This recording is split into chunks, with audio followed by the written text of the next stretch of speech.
Vamos lá, meus irmãos, vamos retomar o pensamento. Eu quero ler o texto aqui, de Deuteronômio, capítulo 30, e o versículo 15 e o 19 só que eu quero ler, tá bom? Os demais os irmãos lê aí com calma.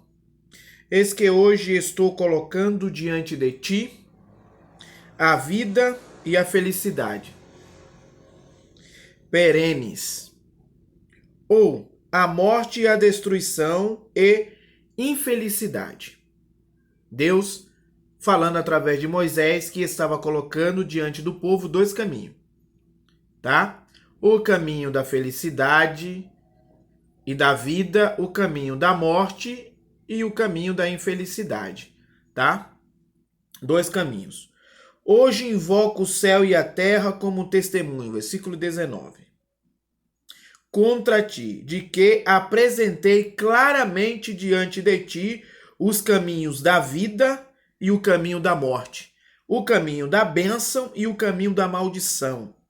Escolhe, pois, o caminho da vida, para que viva plenamente tu e a tua descendência. Então, ou seja, esta ideia, tá? Este pensamento calvinista de que Deus não respeita a vontade humana não tem apoio bíblico. Não é bíblico. Eles interpretam de uma outra forma, tá? Quando a Bíblia, enquanto isso, a Bíblia nos apresenta que Deus respeita claramente. Está aqui o texto.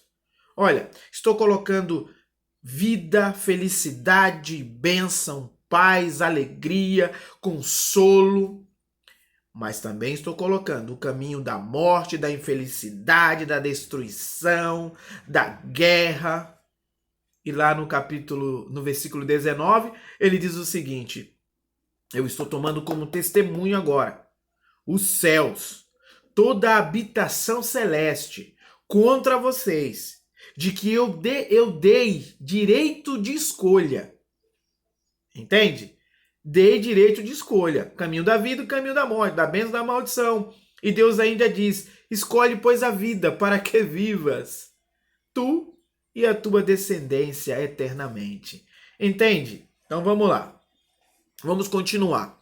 E aí, depois de falar de onde Calvino vai beber, né? Depois de falar da fonte de onde Calvino bebeu este pensamento, eu quero agora propriamente entrar no Calvino, né? Calvino é um teólogo francês, né? Ele nasce na França. Ele, por esforço do seu pai, sonho e desejo do pai, ele vai estudar direito, né? Estudou direito, porém não exerceu a carreira jurídica. Ele vai se apaixonar pela teologia. E é como teólogo que Calvino vai se desenvolver. É como teólogo que Calvino vai ser apresentado ao mundo e até hoje respeitado e venerado por alguns, né? Alguns entendem plenamente o pensamento calvinista e acham que é aquilo ali mesmo, tá? Calvino, ele, além de teologia, vai fazer literatura, línguas, e aí ele é poliglota, né? Além de falar a sua própria língua, ele vai falar o hebraico, ele vai falar o latim, ele vai falar o grego, né? Então, ou seja, um exímio intelectual, né? As obras de Calvino apresentam a sua intelectualidade, apresenta, né? Então, Calvino vai dar aula aonde? Em Genebra, né? Na Inglaterra. Ele vai dar aula em Genebra, na Inglaterra. Então, ou seja, com o passar do tempo, Calvino morre, né? E aí Beza, ele assume como substituto de Calvino. Só que ele vai ser muito mais radical do que Calvino, né? Porque Calvino vai ensinar a predestinação, vai apresentar a dupla predestinação. Dupla predestinação. O que é uma dupla predestinação? Ele apresenta aqueles que vão ser condenados e aqueles que vão ser salvos, tá? Porém, depois Calvino recua um pouco desse pensamento também da dupla predestinação. Só que irmão, né? É meio que uma hipocrisia, né? Se eu ensino que Deus criou um grupo para ser salvo, logo criou um grupo para ser condenado. E Beza vai ser radical, vai ser taxativo e vai ensinar a dupla predestinação. E vai bater nisso, tá? Os irmãos vão ler. Não dá tempo, irmão, ler tudo, porque é muita coisa aqui pra gente ler e a nossa aula é curta. Mas os irmãos vão ver, encontrar aqui na apostila, que ele chega a dizer o seguinte, que o calvinista moderado, ele é um calvinista enfermo, é um calvinista doente, incorreto, né? Porque ele é calvinista radical, que entende que Deus criou mesmo um grupo para ser salvo, um outro grupo para ser morto, para ser condenado, né? Então vamos falar de predestinação e eleição, que são a mesma coisa, tá? Eleição e predestinação é a mesma coisa, é o pensamento que Calvino desenvolveu acerca da salvação, tá bom? Então vamos lá. O entendimento de Calvino sobre predestinação é o seguinte, tá? Calvino vai entender, tá? Com respeito a todos os homens, todos são criados em igual termo. Todos são criados da mesma forma. Porém, tá? Uns foram criados para a vida eterna e outros para a condenação eterna. Dentro desse pensamento calvinista de predestinação e eleição, o que é livre é a misericórdia de Deus, tá? Misericórdia livre de Deus e não a escolha do homem. Então, como eu já expliquei anteriormente, não voltarei a ser repetitivo, mas porém, o que é livre aqui é a vontade de Deus e não a do homem. A vontade do homem não importa, tá bom? A doutrina calvinista vai se basear em cima de alguns textos aqui, como Romanos 8, tá? E Efésios, capítulo 1, versículo 4, do 5 ao 11. Aqui eu coloquei o 5, mas é a partir do versículo 4.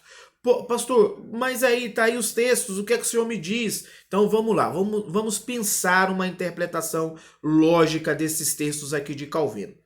Queridos, quando Paulo vai escrever esse pensamento aqui, e quando ele cita essa ideia de predestinação, ele não está falando no sentido coletivo. Ou melhor, ele não está falando no sentido individual. Ele está falando no sentido coletivo. Os predestinou, está no plural. Até o verbo grego para essa ação aqui é plural, não é singular. A ideia do pensamento calvinista sobre predestinação e eleição é individual, é que Deus escolhe um para ser condenado e o outro para ser salvo. E os textos que ele usa aqui, Paulo não está falando de uma predestinação individual, mas coletiva. Entende? E Paulo não está aqui pregando que não é respeitada a vontade do homem, não é isso. Se a gente continua lendo os textos, nós vamos ver Paulo dizer sobre que o homem tem que crer, tem que acreditar, tem que aceitar Jesus como seu único e suficiente Salvador. Tá? Deus, ele não é um buructu que invade. Está escrito em Apocalipse, né? Ele está na porta, batendo. Se você abrir a porta, ele vai entrar e vai cear com você. É um sentido de comunhão, mas para ter essa comunhão eu tenho que querer. Quem abre a porta? Sou eu. Deus não invade. Entende? Então não existe essa de Deus não respeitar a minha vontade. Não há uma invasão divina. Entende? Há um consenso. Eu quero Deus na minha vida, então eu abro a porta para que ele entre. Entende, queridos? Vamos lá, vamos seguir aqui. Compreendendo o haver predestinação para a salvação, segue-se a lógica de que quem obteve jamais incorrerá no risco de perdê-la. Para o calvinista, uma vez escolhido, você não perde a salvação. Os textos usados por eles são estes. Então, ou seja, dentro do pensamento de predestinação, uma vez salvo, salvo para sempre. Eu não perco a minha salvação. E pastor, e aí se eu pecar? Eu continuo sendo salvo. Né? Inclusive, na aula que tivemos segunda-feira sobre esse pensamento aqui, um aluno fez menção de que existia alguém que se afastou da igreja e hoje toma sua cervejinha, curte a sua vida, e aí foram conversar com ele. Mas rapaz, Jesus está voltando, aquela coisa toda. E ele falou, não, já estou salvo. Isso não me impede de ser salvo. Uma vez salvo, salvo para sempre. Daqui os textos que eles usam, os irmãos podem ler em casa, só que dentro desses mesmos textos aí, tem uma